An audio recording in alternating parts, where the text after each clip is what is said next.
그러므로 한 사람으로 말미암아 죄가 세상에 들어오고 죄로 말미암아 사망이 들어왔나니 이와 같이 모든 사람이 죄를 지었으므로 사망이 모든 사람에게 이르렀느니라.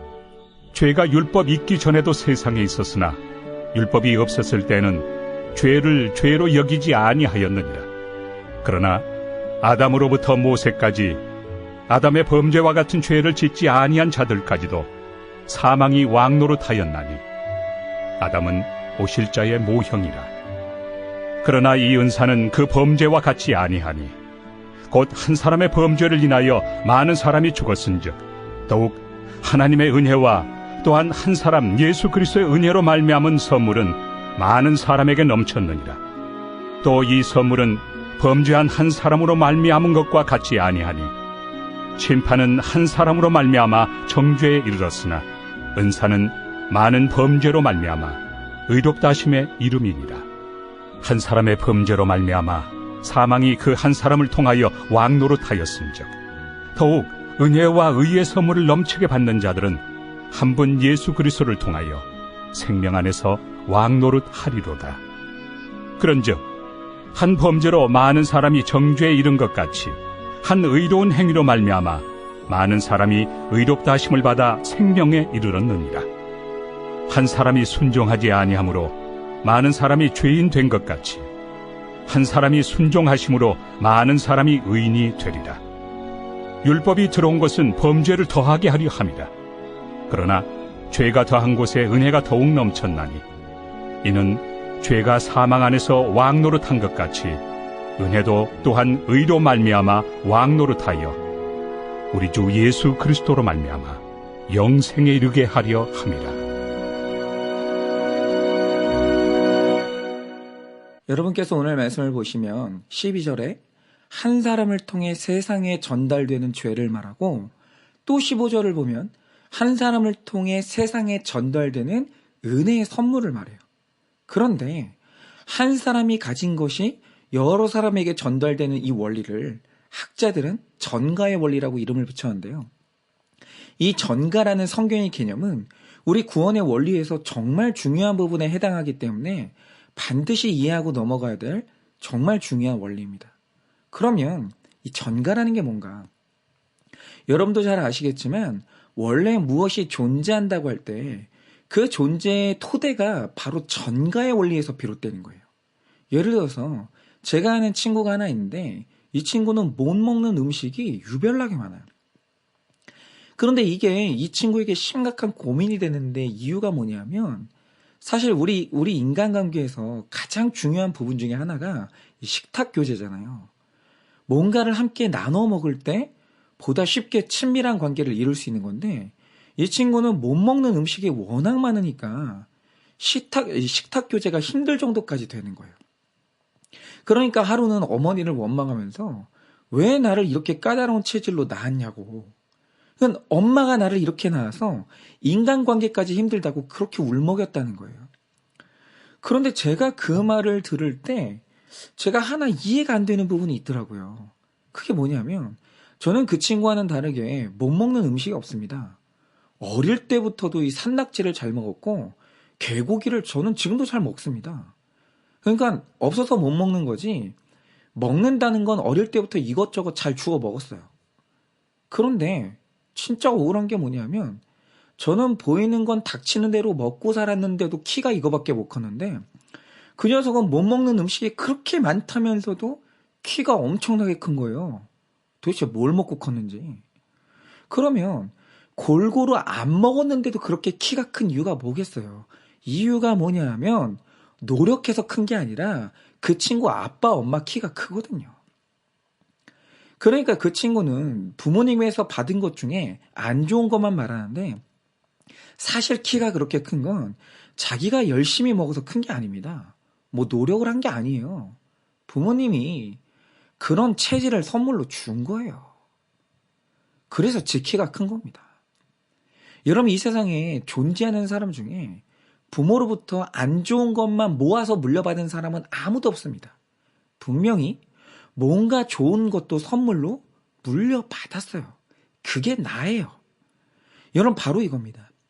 한 인간이 세상에서 태어나서 어떤 형상으로 나타날 때 그 형상은 하늘에서 떨어진 게 아니에요. 대부분의 체질은 부모에게 전가받은 거예요. 그러니까 코뿔소는 코뿔소가 태어나는 거고, 기린은 기린이 태어나는 거고, 사람으로부터는 사람이 태어나는 거예요.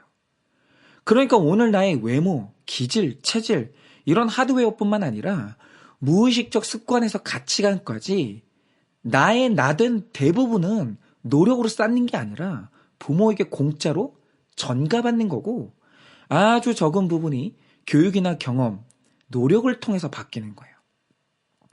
그러니까 나라는 존재의 구성은 애초에 전가받는 것이 대부분이에요. 여러분, 이렇게 전가의 원리는 우리 삶이 시작되고 유지되는 가장 중요한 원리입니다. 전가가 없으면 나도 없는 거예요.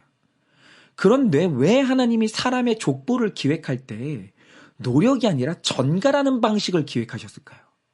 이유는 원래 전가의 성격이 은혜로운 전가였기 때문이에요. 한번 들어보세요. 하나님은 자녀가 부모의 것을 그대로 전가받도록 기획을 하셨어요. 그래서 이 첫 조상 아담이 어떤 형상으로 태어나냐가 굉장히 중요했거든요. 그런데 여기서 중요한 것은 최초의 아담과 하와는 흠이 있었습니까? 없었습니까? 없었어요. 지덕체가 완벽한 존재였어요. 그래서 아담과 하와는 하나님과의 관계에서도 문제가 전혀 없었어요. 하나님은 그 아름다운 아담을 볼 때마다 기뻐서 어쩔 줄을 몰라 하셨고, 아담도 하나님께 나아갈 때 너무너무 행복했어요. 그래서 하나님의 원래 계획이 뭐였냐면, 이렇게 완벽한 첫사람을 창조해 놓고 다음 세대가 아담의 이 좋은 것들을 노력이 아닌 선물로 받도록 설계된 게 전가의 원리예요. 그러니까 아담의 다음 세대는 아담을 닮아서 거룩할 예정이었고, 아담을 닮아 아름다울 예정이었고, 아담을 닮아 강인할 예정이었어요. 그리고 가장 중요한 것은 아버지를 닮아 좋으신 하나님을 행복하게 만나기로 예정되어 있었어요. 그게 하나님이 전가의 원리를 설계하신 이유예요. 그래서 만약에 아담과 하와가 선악과를 먹어 불순종하지 않았다면 아담과 하와가 영생에 들어감으로 말미암아 자녀들도 자동으로 생명을 전가받았을 거예요. 그러니까 최초의 이 설계된 전가의 원리는 세상에서 가장 은혜롭고 좋은 원리였던 거예요. 그런데 오늘 말씀 12절에서 14절이 말하는 게 뭡니까? 복을 전가하기로 되어 있었던 아담 한 사람이 죄를 지으면서 사망 권세가 아담을 통치하게 됐어요. 그러자 하나님이 기획하신 전가의 방식이 뒤틀리기 시작하면서 이건 축복의 이 전가 방식이 아니라 저주의 원리가 돼버린 거예요. 즉, 첫사람 아담 닮아서 그의 후손은 누구나 사망이라는 죽을 병에 걸려서 태어나게 돼요. 이게 언제냐의 문제지, 정말 저주스럽게도 죽기로 확정된 가운데 이 땅에 태어나요. 여러분, 이게 얼마나 비참합니까? 만약 사람이 영생이 확정된 채로 태어났다면 세상에서 그 탄생보다 기쁜 일이 없어요. 탄생만큼 축복은 없는 거예요. 그런데 어차피 죽기로 확정된 자에게 호흡이 주어지니 그게 얼마나 애통한 일인지, 사람이 태어나서 가장 먼저 내는 소리는 웃음소리가 아니라 통곡소리인 거예요. 그리고 이제 사람은 죄 지은 아담을 닮은 탓에 배워서 죄를 짓는 게 아니라 모태에서 날 때부터 죄성을 전가받아 나오는 거예요. 여러분, 이게 말하는 게 뭡니까? 우리 안에 있는 죄와 사망의 문제는 전가의 문제이기 때문에 노력으로는 해결이 안 된다는 거예요. 여러분, 생각을 해보세요. 사람의 피부색은 태어난 후에 노력이나 취향으로 선택하는 게 아니라 태에서부터 전가받은 거예요. 태어나 보니 황인종인 부모에게 전가받아 내가 황색 피부를 갖게 된 거예요. 그런데 전가받은 내 인종을 노력으로 변개할 수 있냐는 거예요. 여러분, 전가받는 건 변화가 불가능해요. 그런데 불행하게도 인간은 아담으로부터 죄성을 전가받은 거예요. 전가는 그런 겁니다. 그래서 내 안의 죄는 노력으로 변개가 불가능해요. 그런데 율법주의의 말도 안 되는 주장이 뭡니까? 전가받은 죄가 노력으로 극복될 수 있다는 거예요. 그건 사탄의 소리예요. 말도 안 되는 말입니다. 여러분, 노력으로 전가받은 사망을 노력으로는 전가받은 사망을 극복할 수가 없듯이 노력으로는 내 안의 죄를 극복할 수가 없는 거예요. 그러면 전가받아 내 뼈에 새겨진 죄와 사망의 문제를 어떻게 해결해야 되냐 이거죠. 그런데 이걸 뒤집을 방법이 딱 하나 있는 거예요. 그 방법이 뭡니까? 이것도 전가의 문제로 해결하는 것 말고는 다른 방법은 아예 없는 거예요. 여러분, 이게 무슨 뜻이죠? 보세요. 우리가 죄에 있는 아담을 조상으로 만나 죄인이 되었잖아요. 그러면 만약 우리의 조상이 죄 없는 자로 바뀐다면, 그리고 우리 조상이 사망을 이기는 생명을 소유한 자가 된다면, 그러면 우리의 저주받은 운명은 바뀔 수가 있는 거예요. 전가의 원리에 의하면. 방법은 이거 하나입니다. 그래서 하나님이 특단의 대책을 하나 마련하신데 그게 뭡니까? 이 세상에 죄가 없는 존재가 아무도 없어요. 그래서 죄 없으신 유일한 분, 하나님의 아들 예수 그리스도가 거룩을 전가해 줄 우리의 인간 부모가 되어주기 위해서 이 땅에 육신의 몸을 입고 왔어요. 여러분이 오늘 말씀을 보시면, 그리고 여기가 더 중요한데요. 왜 예수님이 굳이 죽은 다음 3일 만에 사망을 이기고 부활하셨습니까? 이유는 17절 말씀처럼 예수를 나의 왕으로 모시는 모든 자에게 이 부활 생명을 전가해 주기 위해서예요. 그래서 신앙생활의 본질은 선하게 사는 노력이 아니라 내게 자신의 것을 전가해 줄 부모가 바뀌는 문제인 거예요. 그런데 어떻게 하면 내 부모가 아담에서 예수 그리스도가 될 수 있습니까? 바로 그 신비한 비밀을 이 아브라함에게서 찾을 수 있는데요. 로마서 4장 3절을 보면 굉장히 중요한 구절이 있어요. 이렇게 말하고 있죠. 아브라함이 하나님을 믿음에 그것이 그에게 의로 여겨진 바 되었느니라 라고 했어요. 우리가 이 말씀을 분석할 필요가 있는데요. 아브라함이 하나님을 믿음에, 노력함에가 아니에요. 아브라함이 하나님을 믿는 순간 죄인에서 의로운 자로 여겨졌다라고 신분이 변했다는 거예요. 그런데 이 여겨졌다는 말이 대단히 중요한 헬라어인데 이게 바로 로기조마이라는 단어예요. 그런데 이 로기조마이의 뜻이 뭐냐?